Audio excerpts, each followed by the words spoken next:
जय गुरु जी। संगत जी, आज की वीडियो कुछ ऐसे वहम जिनमें हम अक्सर फंसे हुए रहते हैं और गुरु जी हमें इन्हीं से बाहर निकालने हैं। पहली बात तो कई सारी संगत का ये भी सवाल होता है कि ये 777 या 777 की ब्लेसिंग क्या है, क्योंकि हम अक्सर गुरुजी की पोस्ट पे या गुरुजी के सत्संग में जो कैप्शन गुरुजी के स्वरूप के साथ लिखे होते हैं उसमें होता है कि पुत्र तुझे 777 की ब्लेसिंग मिलेगी, तो पूरा सत्संग सुन। तो आप हमें ये बताइए कि ये 777 की ब्लेसिंग क्या है, या न्यूमरोलॉजी को लेके गुरुजी ने कोई लकी नंबर्स बताए हैं, या गुरुजी ने इस बारे में क्या कहा है।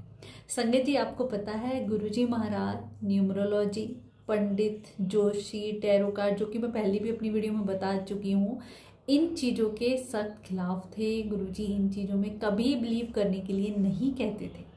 तो ये जो भी लोग अपने व्यूज़ फॉलोअर्स बढ़ाने के लिए ऐसे ही पोस्ट डालते हैं कि 777 की ब्लेसिंग मिलेगी, ये कुछ भी नहीं है संगत जी। हाँ, ये मैं मानती हूँ कि 7 नंबर हमारे लिए लकी है, क्योंकि उस दिन हमारे भगवान का जो कहते हैं ना मनुष्य रूप में वो धरती पे आए। 7 जुलाई गुरु जी का जन्म हुआ। जब भी हम कहीं 7 देखते हैं तो हमें लगता है गुरु जी की प्रेजेंस फील होती है, चाहे वो हमारी गाड़ी का नंबर हो, चाहे हाउस नंबर हो, या हमारे मोबाइल नंबर में हो, कहीं भी हो तो हमें गुरु जी अपने आसपास फील होते हैं। संगत जी, हम उसे लकी मानते हैं। इसके अलावा गुरुजी ने 7 नंबर को लेके कुछ भी नहीं कहा है।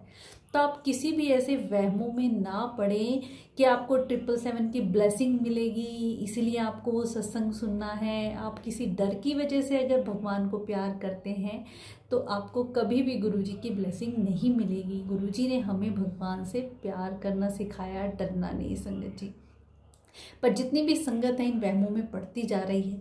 जैसे कि एक बार गुरुजी से किसी ने पूछा कि गुरुजी, बिल्ली रास्ता काट जाती है तो अपशगुन होता है, तो गुरुजी बोले कि बिल्ली बड़ी है या रब, रब के आगे तो कोई बड़ा नहीं है, तो बिल्ली के रास्ता काटने से अपशगुन कैसा। बिल्कुल सही बात है संगत जी। जब साक्षात महाशिव गुरुजी महाराज हमारे साथ हैं और हम उन पे भरोसा करते हैं, उन्हें तहे दिल से मानते हैं, उनके वचनों पे चलते हैं, तो ये ग्रह, नक्षत्र या समय या कुछ भी ऐसे न्यूमरोलॉजी या कोई भी चीज़, समय, वार, दिन, ये सब भगवान की बनाई हुई चीज़ें हैं। तो ये हमारे खिलाफ कैसे हो सकती हैं। तो गुरुजी ने कभी कोई लकी नंबर, हाँ गुरुजी ने एक बार, संगत जी, गुरुजी के सत्संग मैंने सुने हैं, गुरुजी 13 नंबर को बड़ा अच्छा बताया करते थे। बाकी हम अपने हिंदूस में देखें तो हम सोचते हैं 13 नंबर अपशगुन होता है, शुभ नहीं होता है। 13 नंबर पे हम कोई शादी आ जाए या कोई अच्छा शुभ कार्य आ जाए तो हमारे मन में शंका होती है। पर गुरुजी ने 13 नंबर सबसे अच्छा बताया। आपको पता है संगत जी, गुरुजी महाराज का जो बड़ा मंदिर है वो 13 नंबर के प्लॉट में बना हुआ है। और बहुत सी संगत को गुरुजी 13 नंबर का घर भी ब्लेस किया करते, या फिर 13 नंबर उनकी गाड़ी में हो, गुरुजी ऐसे ब्लेसिंग देते थे। तो कभी भी मन में ये शंका लाए नहीं कि ये अपशगुन है या ये शुभ है या नहीं है। बहुत सी संगत का मन ये भी सवाल होते हैं ना कि हम किस दिन गुरुजी का सत्संग करें या किस बार पे करें, कितने बजे करें। संगत जी, जिस परमात्मा ने समय बनाया, सारी सृष्टि रची, तो क्या उनको याद करने के लिए हमें मुहूर्त की जरूरत है? बिल्कुल नहीं। ये लोगों के द्वारा बनाई हुई पंडित, जोशियों, ताकि उनका बिजनेस चल सके, ये चीज़ें हमें वहमों में डालती हैं। हमें इनके चक्रों में ज़्यादा नहीं पड़ना चाहिए। संगत जी, ये बात आप अच्छे से समझ लें। जितना हम इन वहमों में पड़ते हैं, फिर हमारे काम नहीं बनते हैं तो हमारे अंदर नेगेटिव फीलिंग आती है। तो सच्चे दिल से आप बस परमात्मा को अपने साथ लेके चलें तो सारे ग्रह, नक्षत्र, राशियां सब कुछ शुभ होता चला जाता है। संगत जी, भगवान जिनके साथ हैं उन्हें क्या ज़रूरत पड़ी है इन चीज़ों के पीछे भागने की, या इन चीज़ों के मन में जो शंका पैदा कर देते हैं। अब गुरुजी के नाम पे तो सोशल मीडिया पे बहुत कुछ चल रहा है और ऐसे ऐसे वहमों में, भ्रमों में डालते हैं, पर हमें इन चीज़ों से ही निकलना है। मैं इसीलिए वीडियो बनाती हूँ ताकि नई संगत तक ये पहुँचे कि गुरुजी ने न्यूमरोलॉजी को लेके कोई भी ऐसे 777 या 777 की ब्लेसिंग नहीं बताई है।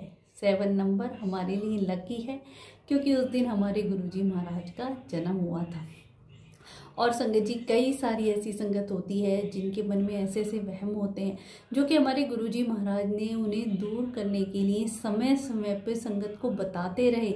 आप जितनी भी संगत हैं या लोग हैं, हम चमत्कार पे विश्वास करते हैं संगत जी, पर गुरुजी कहते, कई बार गुरुजी लोटा ब्लेस करके देते, तो वो भी इसीलिए ताकि संगत का थोड़ा विश्वास बने और वो गुरुजी की तरफ विश्वास बढ़ा के एक कदम आगे बढ़ाए, तब गुरुजी फिर उन्हें संभाल लें।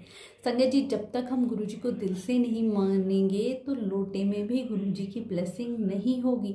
चाहे लोटा है, चाहे गुरुजी का स्वरूप है, जितनी भी मेटलिस्टिक चीज़ें हैं हम मानते हैं गुरुजी का स्वरूप है, उनकी यादें हैं, पर दिल गुरुजी को हम दिल में बसा लें तो हमें इन चीज़ों की भी बिल्कुल भी ज़रूरत नहीं पड़ती है। ये बात आप अच्छे से समझ लें संगत जी।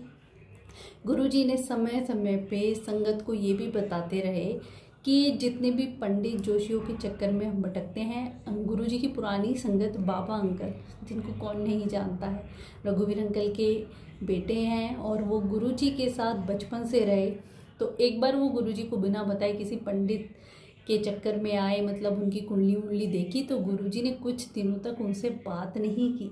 फिर उन्होंने गुरुजी से माफ़ी मांगी। तो हमारे गुरुजी महाराज क्या बता के गए कि हमें इन चक्रों में नहीं पड़ना है, इन चक्रों से कुछ नहीं मिलता है संगत जी। हम वहमों में पढ़ते हैं कि जितनी भी रिचुअल्स वाली चीज़ें हैं संगत जी, अगर हम इन्हें करना शुरू कर देते हैं और फिर जब हम इन्हें बंद करते हैं तो मन में वहम पड़ता है। अब मैं सोचिए, जैसे जोत नहीं करी तो बड़ा वहम आ जाता है, आज शाम को जोत नहीं जली तो पता नहीं क्या अपशगुन हो जाएगा, भगवान नाराज हो जाएंगे। संगत जी बिल्कुल भी नहीं, वैसा सा वहम ना रखें कि कोई बात नहीं, जोत नहीं जली, नहीं वक्त मिला, कोई आ गया आपके घर में, नहीं टाइम मिला, तो वहम नहीं रखना है। हमें किसी भी प्रेशर में कोई भी पाठ, कोई भी चीज़ करनी ही नहीं है। एक बोझ की तरह हम पूजा पाठ जब तब करते रहें तो उसका कोई फल नहीं मिलता है। इसके अलावा चाहे अब 2 मिनट बस सच्चे मन से उस रब को याद कर लें ना, तो वो ज़रूर हमारी सुनते हैं संगत जी, ताकि बाकी हम रिचुअल्स कुछ ना करें।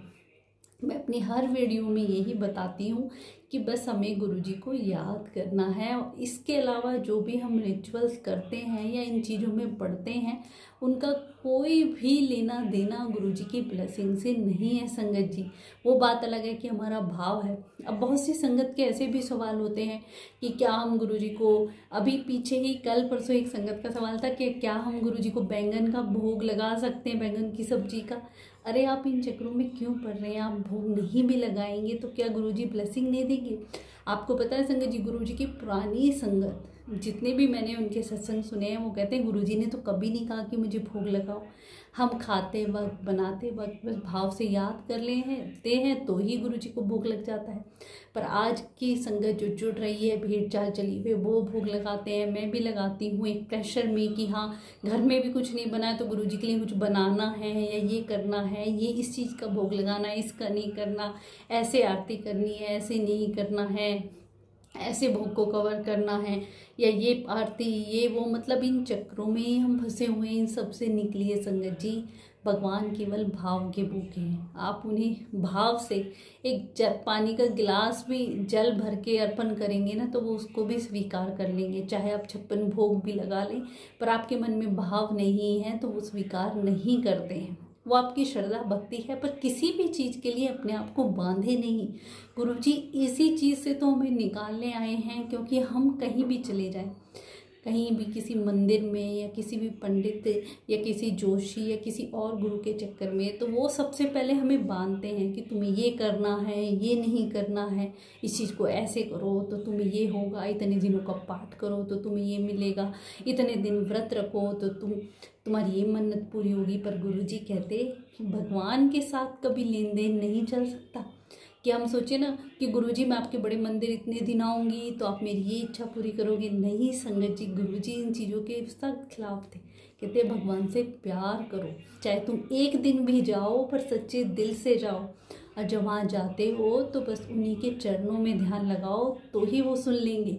पर ये जितनी भी वहमों में डालते हैं कि तुम हर सोमवार को सत्संग कराओ, या तुम्हारे घर में कोई बीमार है, जैसे हम मन में सोच लेना कि ये मेरी ये मन्नत पूरी हो गई तो मैं सत्संग कराऊंगा, ये कराऊंगा वो। नहीं संगत जी, कभी भी भगवान को स्वार्थ से याद मत करो। सच्चे दिल से बिना कुछ मांगे एक बार गुरु जी को पुकार के देखो संगत जी। लाखों की भीड़ होती है गुरु से मांगने वाली, पर गुरु की नज़र उन्हीं पे जाती है जो सच्ची भक्ति और प्यार मांगते हैं। बाकी चीज़ें मांगने वाली हैं वो तो अपने आप ही उनके पीछे चली जाती हैं, क्योंकि जब गुरु उनके साथ होते हैं। तो आप एक बार यकीन करके जितने भी रिचुअल्स हैं या जितने भी वहमों, नियमों, भ्रमों में डालने वाली पोस्ट आपके सामने आती हैं, इन्हें इग्नोर करें, इन्हें आगे शेयर ना करें, क्योंकि नई संगत गुमराह होती है। वो तो यही समझते हैं कि गुरुजी का मैसेज है, ऐसे ही गुरुजी ने कुछ बताया होगा। पर संगत जी, हमें उन्हें इन चीज़ों से अवगत कराना है, और जो लोग ऐसा गलत कर रहे हैं उन्हें हमें रोकना है। मैं अपनी हर वीडियो के लास्ट में यही कोशिश करती हूँ ताकि कुछ लोगों तक शायद ये मैसेज पहुँच जाए, कुछ शेयर करें ताकि नई संगत भी इस चीज़ से अवगत हो, और जो ऐसा गलत कर रहे हैं उन्हें थोड़ी बहुत शर्म आए कि वो भगवान को भी नहीं छोड़ते हैं। ऐसे वहमे नियमों गुरुजी के नाम से अपना बिजनेस चलाने के लिए या अपने लाइक्स या फॉलोअर्स बढ़ाने के लिए ऐसा कर रहे हैं, उनकी सजा उन्हें ज़रूर मिलेगी संगत जी।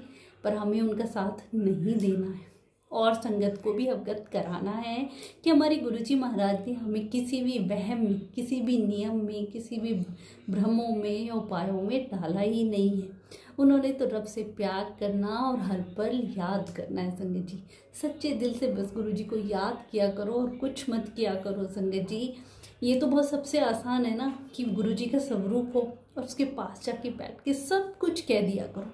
जो भी मन में आए, गुस्सा आए तो गुस्सा निकाल लिया करो। किसी की बात कोई भी है, कुछ भी है, लोगों के सामने हम शेयर करते हैं संगत जी, तो लोग क्या मजाक ही उड़ाते हैं, हंसते हैं या पीछे से बात बनाते हैं। कोई हेल्प नहीं कर सकता। रोना भी है तो उस प्रभु के सामने रो, ताकि आगे कभी रोने की जरूरत ही ना पड़े।